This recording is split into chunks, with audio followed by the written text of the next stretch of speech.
되겠습니다. 요한계시록 18장 9절 거기서 19장 5절까지 말씀이 되겠습니다. 예, 찾은들하고 같이 읽도록 하겠습니다. 그와 함께 음행하고 사치하던 땅의 왕들이 그가 불타는 연기를 보고 위하여 울고 가슴을 치며 그의 고통을 무서워하여 멀리 서서 이르되 화 있도다 화 있도다 큰 성 견고한 성 바벨론이여 한 시간에 내 심판이 이르렀다 하리로다. 땅의 상인들이 그를 위하여 울고 애통하는 것은 다시 그들의 상품을 사는 자가 없습니다. 그 상품은 금과 은과 보석과 진주와 세마포와 자주 옷감과 비단과 붉은 옷감이요 각종 향목과 각종 상아 그릇이요 값진 나무와 구리와 철과 대리석으로 만든 각종 그릇이요 계피와 향료와 향과 향유와 유향과 포도주와 감람유와 고운 밀가루와 밀이요 소와 양과 말과 수레와 종들과 사람들의 영혼들이라. 바벨론아 내 영혼이 탐하던 과일이 내게서 떠났으며 맛있는 것들과 빛난 것들이 다 없어졌으니 사람들이 결코 이것들을 다시 보지 못하리로다. 바벨론으로 말미암아 치부한 이 상품의 상인들이 그의 고통을 무서워하여 멀리 서서 울고 애통하여 이르되 화 있도다 화 있도다 큰 성이여 세마포옷과 자주옷과 붉은 옷을 입고 금과 보석과 진주로 꾸민 것인데 그러한 부가 한 시간에 망하였도다. 모든 선장과 각처를 다니는 승객들과 선원들과 바다에서 일하는 자들이 멀리 서서 그가 불타는 연기를 보고 외쳐 이르되 이 큰 성과 같은 성이 어디 있느냐 하며 티끌을 자기 머리에 뿌리고 울며 애통하여 외쳐 이르되 화 있도다 이 큰 성이여 바다에서 배부리는 모든 자들이 너의 보배로운 상품으로 치부하였더니 한 시간에 망하였도다. 하늘과 성도들과 사도들과 선자들아 그로 말미암아 즐거워하라. 하나님이 너희를 위하여 그에게 심판을 행하였음이라 하더라. 이에 한 힘 센 천사가 큰 맷돌 같은 돌을 들어 바다에 던져 이르되 큰 성 바벨론이 이같이 비참하게 던져져 결코 다시 보이지 아니하리로다. 또 검문고 타는 자와 풍류하는 자와 퉁수 부는 자와 그 나팔 부는 자들의 소리가 결코 다시 내 안에서 들리지 아니하고 어떠한 세공업자든지 결코 다시 내 안에서 보이지 아니하고 또 맷돌 소리가 결코 다시 내 안에서 들리지 아니하고 등불빛이 결코 다시 내 안에서 비치지 아니하고 신랑과 신부의 음성이 결코 다시 내 안에서 들리지 아니하리로다. 너의 상인들아 땅의 왕족들이라 너희 상인들은 땅의 왕족들이라. 내 복술로 말미암아 만국이 미혹되었도다. 선지자들과 성도들과 및 땅 위에서 죽임을 당한 모든 자의 피가 그 성중에서 발견되었느니라 하더라. 이 일 후에 내가 들으니 하늘에 허다한 무리의 큰 음성 같은 것이 있어 이르되 할렐루야 구원과 영광과 능력이 우리 하나님께 있도다. 그의 심판은 참되고 어려운지라. 음행으로 땅을 더럽게 한 큰 음녀를 심판하사 자기 종들의 피를 그 음녀의 손에 갚으셨도다 하고 두 번째로 할렐루야 하니 그 연기가 세세토록 올라가더라. 또 24장로와 네 생물이 엎드려 보좌에 앉으신 하나님께 경배하여 이르되 아멘 할렐루야 하니 보좌에서 그 음성이 나서 이르시되 하나님의 종들 곧 그를 경외하는 너희들아 작은 자나 큰 자나 다 우리 하나님께 찬송하라 하더라. 아멘. 예. 오늘 본문은 음녀 바벨론의 멸망을 배경으로 해서 두 가지 대비되는 노래를 다루고 있습니다. 앞에 것은 애곡입니다. 그리고 뒤에 19장부터는 이제 찬양이 되겠습니다. 이 바벨론의 멸망은 그 자체가 대사건이라 하지 않을 수 없습니다. 영원히 정말 무너지지 않을 것 같았던 그 큰 성 바벨론도 이렇게 한순간에, 여기 보니까 한 시간이라고 했습니다. 무너질 때는 이렇게 한순간, 한 시간에 무너지는 것입니다. 이는 자멸이 아니라 하나님의 심판에 결간한 것입니다. 그러니까 하나님의 심판이 임할 때는 정말 한 시간 내에 끝난다는 것을 우리가 항상 대비해야 되겠습니다. 오늘 본문에는 바벨론의 멸망을 대고 두 가지 대비되는 반응이 나타나는 것을 보게 됩니다. 이제 바벨론이라는 것에 의존하여 살아가던 땅의 사람들, 그 사람들 속에는 이렇게 마지막 심판 때 애곡이 울려 퍼지는 것입니다. 반면에 바벨론에 의해서 많은 핍박을 받았던 하나님의 사람들 속에는 이제 찬양이 울려 퍼지는 것입니다. 그래서 오늘도 18장 말까지는 이렇게 멸망과 애곡, 땅의 사람들의 멸망과 애곡을 다루고 있습니다. 그리고 뒤에 19장 1절에서 5절까지는 이제 하늘로부터의 찬양을 다루고 있습니다. 우리는 이렇게 음료 바벨론의 멸망과 이 대비되는 애곡과 찬양, 이 두 노래들이 오늘 우리에게 주는 의미가 무엇인지를 한번 생각해 보고자 하는 것입니다. 먼저 오늘 본문에서 오해하기 싶은 본문에 대한 설명부터 시작해 보도록 하겠습니다. 밑에 19장 3절에 보면 두 번째로 할렐루야 하니 그 연기가 세세토록 올라가더라 했습니다. 우리가 얼핏 읽게 되면 그 연기는 그냥 할렐루야 찬양의 연기라고 생각하기가 쉽습니다.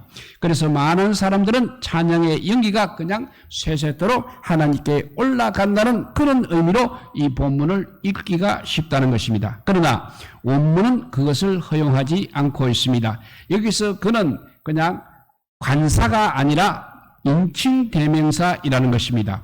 그래서 원문 그대로 읽게 되면 3인칭 여성 속격 대명사이기 때문에 그 여자의 연기가 되는 것입니다. 앞에도 그 연기란 말이 몇 군데 나오는데 거의 전부가 그 여자의 연기라는 것입니다. 그러니까 그 여자는 바로 음료 바벨론을 가리키고 있는 것입니다.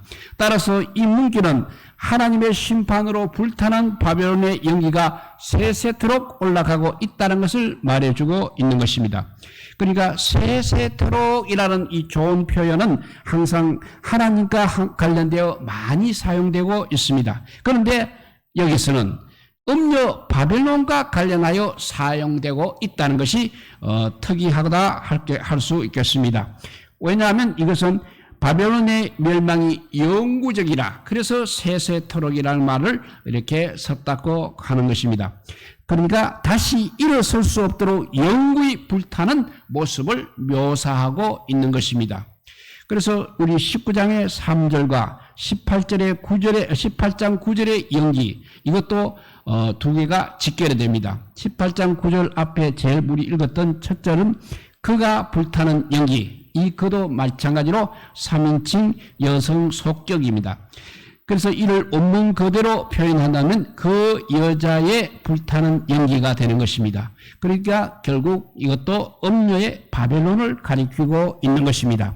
그래서 여기 18장 9절 그리고 19장 3절 이 두 연기가 그 연기가 바로 하나의 수미상관 구조 이 편지봉투의 앞쪽과 뒤쪽이 있는 것처럼 그렇게 구조를 이루고 있는 것을 볼 수 있습니다. 계시록에서 연기는 여러 가지 복합적인 효과를 자아내는 상징물로 사용되고 있습니다. 저 앞에 계시록 8장 4장에 보면 연기가 바로 성도의 기도, 향연으로 표현되고 있습니다. 이 기도 연기가 하나님께 계속 올라가고 있는 모습은 정말 아름다운 모습이라 할 수 있겠습니다.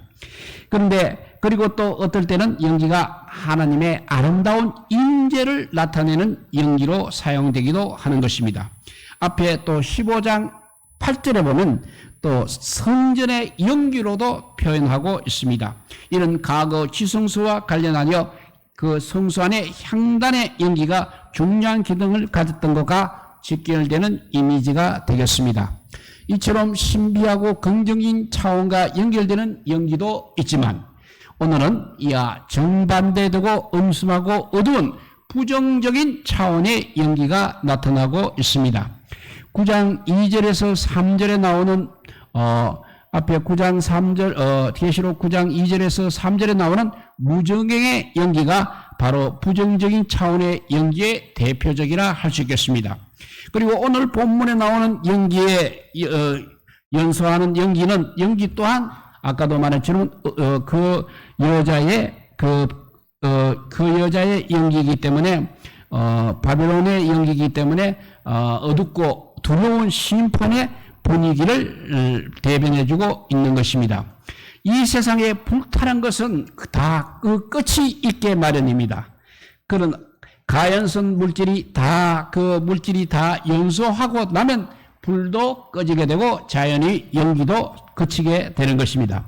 그러나 음녀 바벨론의 불탄과 관련해서는 그 연기가 세세토록 올라간다고 말하고 있습니다. 이는 용과 짐승과 그리고 거짓 선지자가 던져지는 유황불 붙는 못과 유사한 이미지인 것입니다. 거기에도 역시 마찬가지로 세세토록이라는 문구가 나타나고 있습니다. 음녀 바벨론이 불타는 것은 단지 한순간의 어떤 화재 사건이 아니라 하나님의 심판의 결과라는 것을 보여주고 있는 것입니다. 그러니까 우리 하나님의 심판은 최종적이고 항구적이라는 것입니다. 바벨론의 멸망은 땅의 사람들에게 그래서 애국의 대상이 되고 있는 것입니다.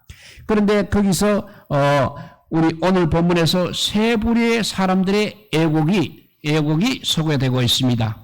왕들의 애국, 그 다음에 무역 상인들의 애국, 그 다음에 선장과 선원들의 애국, 이렇게 세 부류의 사람들의 애국이 소개되고 있습니다. 이들은 다 바벨론의 부귀 영화와 직접적 연관성을 가지고 있는 사람들입니다. 먼저 땅의 왕들입니다. 땅의 왕들은 이 요한계시록 당대의 상황에서는 바로 로마와 결탁된 나라들이라든지 그 왕들을 가리키고 있습니다. 그들은 지위나 번영이 전적으로 이제 로마의 손에 달려 있었습니다. 그들의 눈에 로마는 그야말로 영원한 도시요 결코 무너지지 아니할 성이었습니다. 그런데 그토록 그들이 믿고 의지했던 로마가 무너지게 된다면 그것은 바로 세상의 기둥이 무너진 것과 같은 일일 수밖에 없는 것입니다. 그래서 왕들의 탄식은 바로 이런 상황을 두고 이런 상황을 염두에 둔 것인 것입니다. 18절 10절에 그의 고통을 무서워하며, 여기도 그도 음료입니다. 음료의 고통을 무서워하여 라는 표현은 왕들이 자기가 받을 고통을 무서워한다는 것이 아니라 바로 음료의 고통을 무서워한다는 이야기가 되겠습니다.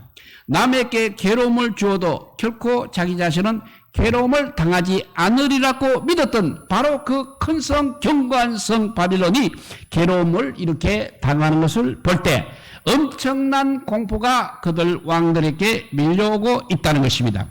이는 큰 성 견고한 성이라는 표현과 이렇게 대조를 이루고 있습니다. 크고 견고하기 때문에 그 운명도 그냥 계속해서 영구하리라고 생각했던 기대감이 이제 하나님의 심판으로 한순간에 무너지고 있는 모습을 잘 보여주고 있는 것입니다. 이렇게 왕들의 애국이 있는가면 두 번째 탄식은 땅의 상인들의 애국이 있습니다. 18장 11절에 보면 이들은 음료 바벨론을 위하여 울며 애통하고 있습니다. 그러나 진정으로 음료 바벨론 때문에 이렇게 애통하는 것은 아니라는 것입니다. 오히려 자신들의 위한 애통인 것입니다. 왜냐하면 땅의 상인들의 그 자기 생존 기반이 무너져 내렸기 때문인 것입니다. 이들은 바다나 육로를 통해서 온 세계를 대상으로 무역을 하는 무역 상인들입니다. 이들이 음료 바벨론의 사치를 위해서 세계 곳곳에서 조달하였던 물품들을 오늘 18장 12절 13절에 보면 그 물품들의 수가 총 29가지나 소개되고 있습니다. 유사한 물품의 목록을 우리는 구약 성경 계시록 27장 12절에서 24절에서 찾아볼 수 있습니다. 이 계시록과 오늘 요한계시록과 에스겔서 계시록이 아니고 에스겔서 27장에 나오는 물품 목록에서 절반 정도가 일치하고 있습니다. 에스겔의 목록은 옛날 지중해 무역을 관장하였던 두로라는 나라가 여러 민족으로부터 사대했던 각종 특산물들의 목록인 것입니다. 그때 두로의 상선들이 일시에 침몰함으로 말미암아 선장과 선원들이 애국하는 모습이 소개되고 있습니다. 오늘 본문 계시록에도 이 두로의 심판에 대한 에스겔의 예언과 많은 연관성을 가지고 있는 것입니다. 두로의 무역망이 그냥 지중해와 아라비아에서 크게 벗어나지 못하였던 것에 비해서 이제 로마의 무역왕은 훨씬 더 방대한 지역에 퍼져 있었습니다. 그러니까 더 진귀하고 더 사치스러운 물품들을 많이 포함하고 있는 것입니다. 여기에는 한번 물품을 살펴보면 여기에는 금과 은과 보석과 진주 같은 보석류가 있습니다. 그리고 세마포와 자주 옷감과 비단과 붉은 옷감 같은 고급 옷감류가 있습니다. 그리고 각종 향목과 각종 상아그릇, 각종 나무와 구리와 철과 대리석으로 만든 각종 그릇 종류가 있습니다. 그 다음에는 계피와 향료와 향과 향유와 유황과 같은 고급 향신료가 있습니다. 그리고 포도주와 감람류와 고운 밀가루와 밀과 같은 식료품이 있습니다. 그리고 소와 양과 말과 수레 같은 가축 관련 물품도 있는데 마지막에 보니까 종들과 사람들의 영혼들로 표현된 인신매매가 있는 것입니다. 특히 이 마지막에 종들과 사람들의 영혼들을 이렇게 언급하고 있는 것은 로마 당대의 현실을 잘 드러내고 있습니다. 여기 종들은 원문의 뜻으로 하면 몸들이라고 표기되어 있습니다. 노예들을 그냥 이렇게 몸들이라고 표현한 것은 이들의 가치가 몸에서 나오는 노동력 외에는 달리 없다고 보는 로마 사람들의 노예에 대한 인식을 반영하고 있는 것입니다. 그리고 또 사람들의 영혼들이라고 할 때 사용되는 푸시케는 영혼을 가리키기도 하지만 목숨을 뜻하기도 하는 것입니다. 그러니까 이 표현은 자기 목숨을 지키기 위해 운영 경기장에서 싸웠던 검투사들을 가리키는 것으로 보입니다. 이들도 노예들과 동일한 신분의 사람들인 것입니다. 즉 로마 경제의 어두운 한 축을 이루고 있는 매매 물건 가운데 하나가 바로 이 검투사와 이 노예들인 것입니다. 상인들은 로마 사치와 허영을 만족시키기 위해서 모든 진귀한 물건들을 끊임없이 로마로 모아들였습니다. 이런 상황과 관련하여 3세기의 스마노로 중심으로 활동했던 운명가 아리스티데스라는 사람은 이런 말을 하였다고 합니다. 로마에서는 인도와 심지어 아라비아로부터 들어오는 엄청난 많은 한물들을 볼 수 있다. 어쩌면 미래에는 그 지역 나무들이 다 황폐해져서 그곳에서 사는 사람들이 여기로 와서 자기들의 생산물을 얻고자 액을 해야만 하는 상황이 생길지도 모른다, 이렇게 말했습니다. 이런 한 지식인의 그냥 수사적인 표현입니다. 그렇지만 로마가 당시의 사치품들의 거대한 소비시장이 되어 있었는지를 잘 보여주고 있는 것입니다. 그래서 로마는 이제 세상 나라들을 향해서 팍스 로마나 이런 로마의 평화 아래에서의 안정과 번영을 약속하고 있습니다. 그렇지만 그들도 역시 항상 로마 자신이 우선되어야 한다는 원칙은 포기한 적이 없는 것입니다. 그래서 더실바라는 사람은 이런 측면을 로마 경제의 기생충적 측면이라고 질타했습니다. 로마의 사치라는 것은 바로 이렇게 피정복자들, 정복당한 사람들의 땀과 눈물에 기생하고 있다는 것입니다. 이는 오늘날 세계 경제의 한 왜곡된 측면이기도 한 것입니다. 그러니까 항상 누군가가 사치를 하고 있다는 것은 바로 누군가가 눈물을 흘리고 있다고 이렇게 보아야 하는 것입니다. 로마의 사치가 계속되는 한 무역상들은 바다와 땅끝에 깡끝까지 가서라도 이렇게 진귀한 물품을 얻고 공급하여 돈을 벌 수 있었을 것입니다. 그러나 바벨론의 멸망과 함께 이제 그 모든 것이 끝이 나고 말았다는 것입니다. 더 이상 이제 그들의 물건을 사줄 사람이 없습니다. 그렇기 때문에 그들 상인들 역시 애국의 노래를 부르고 있다는 것입니다. 세 번째입니다. 상인들의 애국 위에 그들과 또 한 팀을 이루는 것이 바로 선장과 선원들의 애국이 뒤따르고 있는 것입니다. 이들 역시 바벨론이 누렸던 보벨론 상품으로 치부하였던 사람들입니다. 이 문구는 원문을 따라 좀 더 정확하게 읽게 되면 바벨론 안에서 보벨론 상품으로 치부하였다 이렇게 읽을 수 있습니다. 원문은 선장과 선원들이 치부하게 된 조건 두 가지를 언급하고 있습니다. 우리 여기 한글 번역에는 그 중 하나를 빼버렸습니다. 그런데 이 빼버린 것이 더 중요합니다. 그들이 치부하였다는 이 단어는 바로 바벨론 안에서를 가리키는 구절과 우선적으로 연결되기 때문입니다. 이런 선장과 선원들의 치부가 철저히 바벨론에 의존한다는 것을 잘 보여주고 있습니다. 예를 들어보면 어떤 재벌 2세가 자기 아버지의 무역회사에 일을 하면서 아버지가 닦아놓은 해외 거래처를 통해서 물건을 하나 수입해 왔습니다. 그런데 그 물건이 히트를 쳐서 큰 돈을 벌었다고 해봅시다. 이 아들은 그 히트 상품으로 돈을 번 것은 사실입니다. 그렇지만 이 모든 것이 다 아버지의 회사 안에서 이루어진 일입니다. 아버지의 회사 안에서라는 조건이 바로 히트 상품으로라는 조건보다 선행되는 조건이라는 것입니다. 마찬가지로 선원들과 선장과 선원들이 치부한 것도 이렇게 바벨론 안에서라는 조건이 바벨론의 보배로운 상품으로라는 조건보다도 우선 선행한다는 것입니다. 그들의 부여는 그들이 바벨론 안에 있었기 때문에 가능하였다는 것입니다. 그들의 모든 운명이 바벨론에 이렇게 철저히 의존되어 있는 것입니다. 그런데 바벨론이 이제 무너졌습니다. 그 순간 그들의 치부의 권한도 다 사라지고 말았던 것입니다. 우리가 이 세상에서 영원하리라고 생각하면서 의존하는 모든 것들이 이렇게 한순간에 다 무너질 수 있는 것입니다. 우리는 의존할 만한 것이 되지 못하는 것들을 의존해서는 안 된다는 것입니다. 선장과 선원들의 애국은 또 에스겔서 17장에 나오는 두루의 상황과 많은 유사성을 가지고 있습니다.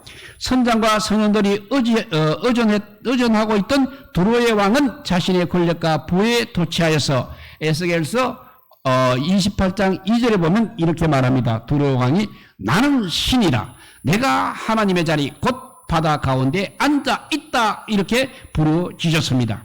하나님은 이런 교만한 두루 왕을 쳐서 그가 한낱 인간에 지나지 않는다는 것을 보여주셨습니다. 우리는 부러지기 쉬운 갈대 지팡이 같은 인간이나 인간의 권력을 의지해서는 안 되는 것입니다. 영원한 반석이신 우리 하나님 외에는 우리가 의지할 것이 아무도 없다는 것입니다. 그러니까 번영 자체가 결코 축복은 아니라는 것입니다. 선장과 선원들처럼 자신의 치부를 위하여 그 영혼을 바벨론에 파는 자들이 되어서는 안 되는 것입니다. 하나님 대신에 부여와 번영 자체를 의지하고 살 때 그것이 곧 우상이 되는 것입니다. 바벨론도 이런 이유 때문에 우상 숭배했기 때문에 멸망했습니다. 바벨론에 의지해서 치부하던 자들 역시 이런 이유 때문에 그들의 우상인 부여와 번영 자체를 의지하고 살았기 때문에 결국 파국을 맞이하고 있었던 것입니다. 바벨론의 멸망은 그 뒤에 보면 큰 맷돌 같은 돌이 바다에 던져지는 모습으로 그려지고 있습니다. 여기서 불타는 연기의 이미지로 바벨론의 멸망이 그려지고 있지만 여기서는 또 다른 이미지 하나가 더 사용되고 있는데 그것은 바로 물속에 가라앉는 돌의 이미지입니다. 이것이 바로 과거 역사 속에 바벨론에게 적용되었던 이미지입니다. 에레미야서 보면 에레미야는 바벨론으로 끌려가는 스라야 새겨서 바벨론의 심판을 기록한 책을 돌에 묶어서 유브라데 강에 던지게 하였습니다. 이는 바로 바벨론의 멸망이 이처럼 확실하다는 사실을 보여주는 상징적 행위에 해당되는 것입니다. 요한계시록에서도 음료 바벨론은 이렇게 큰 맷돌 같은 돌이 바다에 가라앉는 것처럼 다시는 일어서지 못하도록 멸망당하게 될 것을 예고하고 있는 것입니다. 그때는 흥얼거리는 악기의 소리나 맷돌 소리 같은 일상의 소리도 그칠 것입니다. 신랑과 신부의 소리의 음성도 들리지 않을 것입니다. 즐거움의 소리가 이렇게 그친다는 것은 바로 하나님의 심판이 임할 때 나타나는 대표적인 현상인 것입니다.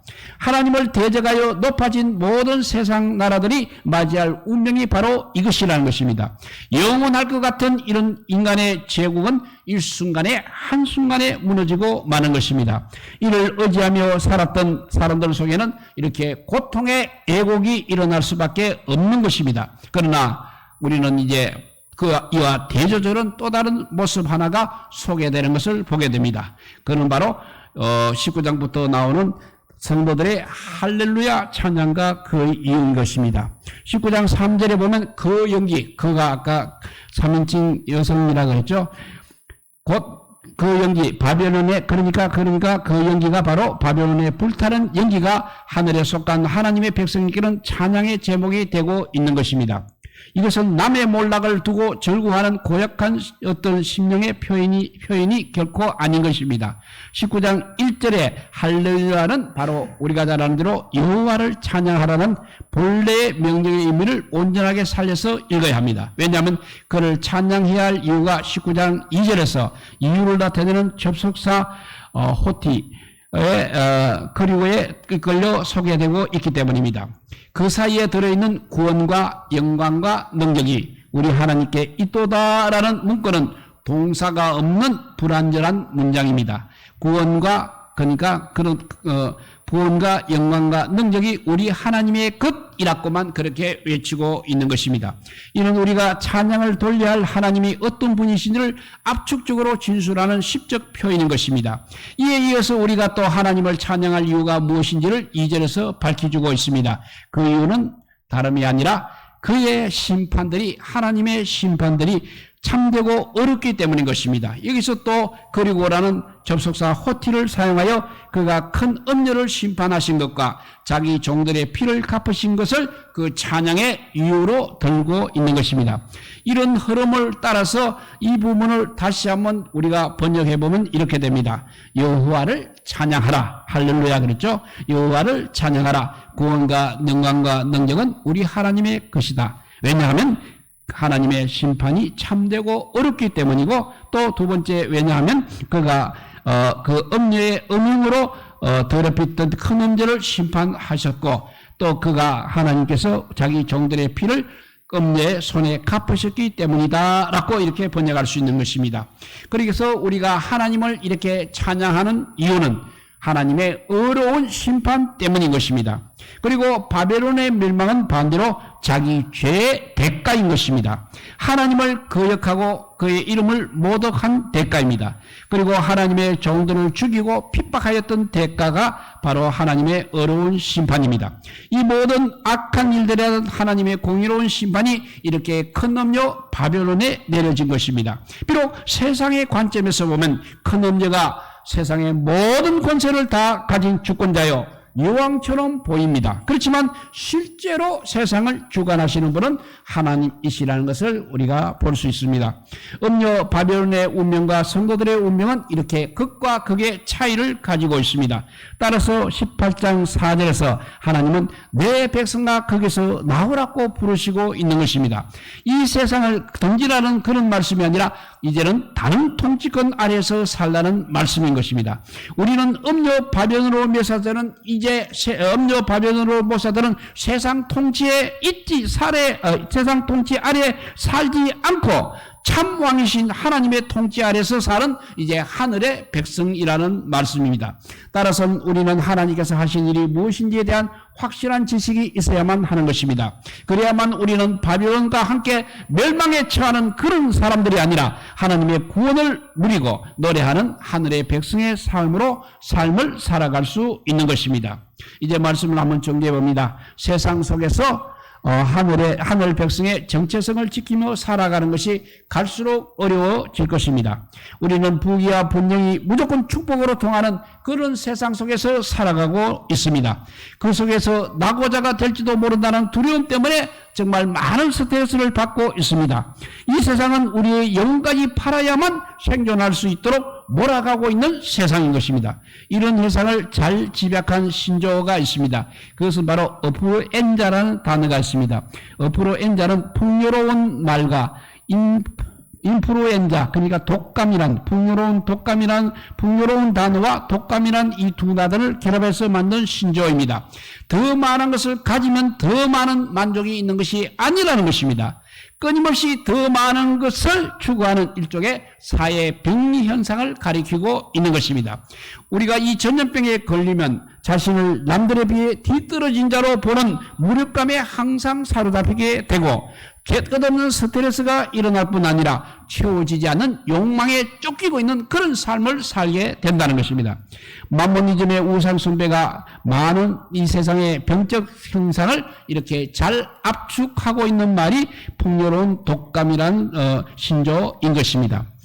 이 인플루엔자의 바이러스는 그 어떤 바이러스, 코로나 바이러스보다 더 무서운 영혼의 바이러스인 것입니다. 여기에 감염된 세상 속에는 진정한 행복과 안식은 없다는 것입니다. 하나님께서는 우리에게 자유와 기쁨과 감사를 주셨습니다. 그렇지만 우상 숭배의 길에는 끝없는 속박과 불안과 어려움, 두려움이 항상 따르고 있는 것입니다. 교회가 이런 세상의 길을 덩달아 따라가서는 안 된다는 것입니다. 교회조차 지금은 보니까 번영주의와 기복주의 신앙의 길을 따르고 있습니다. 그렇게 되면 사람들의 영혼은 이중으로 고통을 당할 수밖에 없는 것입니다. 세상에서 당하는 고통을 이제 교회에 와서도 똑같이 당해야 하기 때문인 것입니다. 우리는 세상의 길이 아니라 항상 그리스도의 길을 따라가야 하는 것입니다.